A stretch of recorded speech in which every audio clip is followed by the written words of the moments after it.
দর্শক, আজকে প্রথম আলোর আরেকটি রিপোর্ট। শেখ হাসিনার দেশ ছাড়ার ঘটনায় বিপর্যস্ত আওয়ামী লীগ। এই ভদ্রমহিলা কি পরিমাণ সেলফিশ যে জীবন বাঁচাতে সে নিজে এবং তার পরিবারের সদস্য শেখ রেহানা সহ আরও কয়েকজনকে সাথে করে 14 জনকে নিয়ে সে দেশ ছেড়েছে। একবারও চিন্তা করেনি তার মন্ত্রিসভার সদস্য, তার আওয়ামী লীগের যে অন্যান্য নেতা কর্মী, কারোর কথা সে চিন্তা করেনি। এবং এই রিপোর্টে আছে যে মানে তার যারা ঘনিষ্ঠ মন্ত্রিসভার সদস্য বা ঘনিষ্ঠ নেতা কেউ গুণাক্ষরে মানে তারা টেরই পাননি যে এইভাবে শেখ হাসিনা পালাতে পারেন।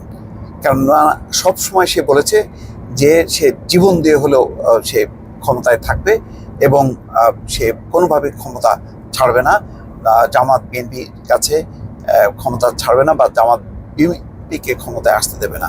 সেই কারণে সে বুকে রক্ত দিতে প্রস্তুত। এমন কথা বলে বলে তার নেতা কর্মীদেরকে এমনভাবে সে উদ্বুদ্ধ করেছে যে শেষ মুহূর্তে যখন কি হঠাৎ করে সে চলে যায়, তখন তার এই যে মন্ত্রীরা, তার অন্যান্য দলের শীর্ষ নেতারা এবং এমপিরা এখন তারা বিপর্যস্ত। এখন তারা পালিয়ে বেড়াচ্ছেন, আশ্রয় খুঁজছেন যে কিভাবে তারা তাদের জীবনটা রক্ষা করবেন। এই হচ্ছে শেখ হাসিনার নেতৃত্ব।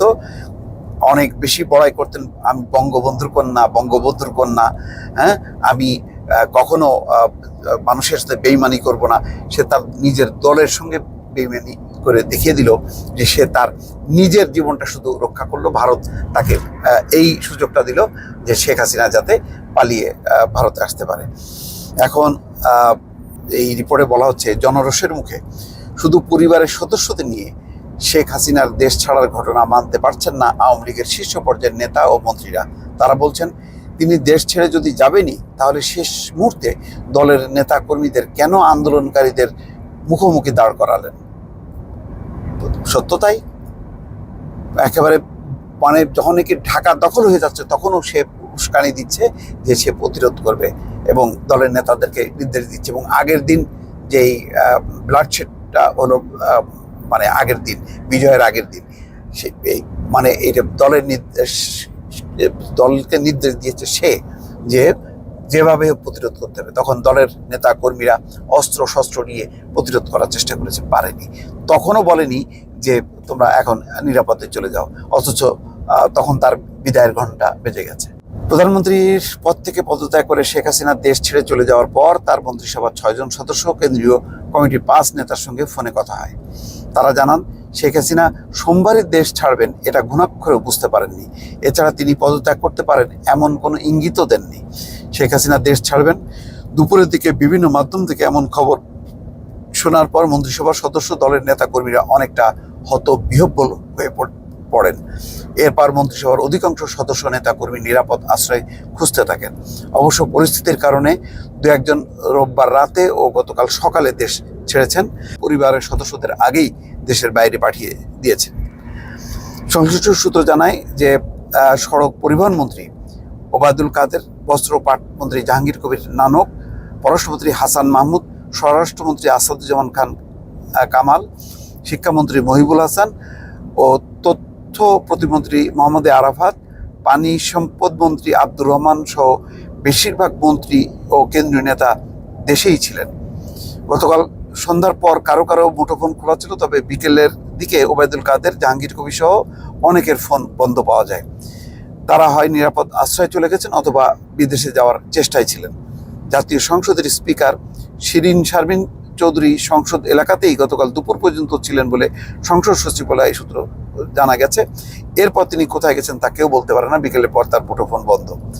মন্ত্রিসভার সদস্য কেন্দ্রীয় নেতারা জানান জনরোষের মুখে সবাইকে রেখে শেখ হাসিনার দেশ ছাড়ার ঘটনায় তারা হতাশ, বিপর্যস্ত এবং ভেঙে পড়েছেন। তারা মনে করেন শেখ হাসিনার একের পর এক ভুল সিদ্ধান্ত এবং জেদের কারণে দল ও নেতা কর্মীরা বিপদে পড়েছেন। তিনি নিজের পরিবারের সদস্যদের নিরাপত্তা নিশ্চিত করলেও অন্যদের রেখে গেছেন বিপদে। আওয়ামী লীগ নেতারা বলেন, শেখ হাসিনার বোন শেখ রেহানা গত রোববার সকালে দেশে আসেন। গতকাল তাকে সঙ্গে নিয়েই দেশ ছাড়েন শেখ হাসিনা। আর শেখ হাসিনার মেয়ে সাইমা ওয়াজেদ আগে থেকেই ভারতে অবস্থান করছেন। ছেলে সজীব ওয়াজেদ জয় দেশের বাইরে থাকেন। শেখ রেহানার ছেলে রেদওয়ান মুজিব সিদ্দিক ববি আগেই দেশ ছেড়েছেন। তো এই হচ্ছে মানে শেখ হাসিনার নেতৃত্ব। শেখ হাসিনা তার দলের নেতাদের বিপদে ফেলে নিজের জীবন বাঁচিয়ে পালিয়ে গেছেন। একেবারেই মানে কাপুরুষোচিত এই ঘটনা।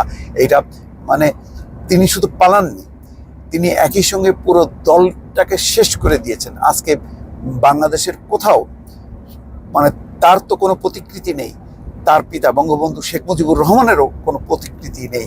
একেবারেই মানে এই আওয়ামী লীগের আবার ফিরে আসা, এটা একটা অসম্ভব বিষয়। আমি মনে করি এখন যে দাবি জনগণের মধ্যে, আইন করে এই আওয়ামী লীগের নাম মুছে ফেলা এবং নিষিদ্ধ করা, কেননা গণহত্যার দায়ে অভিযুক্ত হচ্ছে এই দল, আর মানুষের রক্ত লেগে আছে শেখ হাসিনা। ফলে শেখ হাসিনার রাজনীতিতে ফিরে আসা, দল হিসেবে আওয়ামী লীগের অস্তিত্ব বাংলাদেশের মাটিতে আর খুঁজে কখনো পাওয়া যাবে কিনা যথেষ্ট সন্দেহ আছে। দর্শক ভালো থাকবেন, আল্লাহ হাফেজ।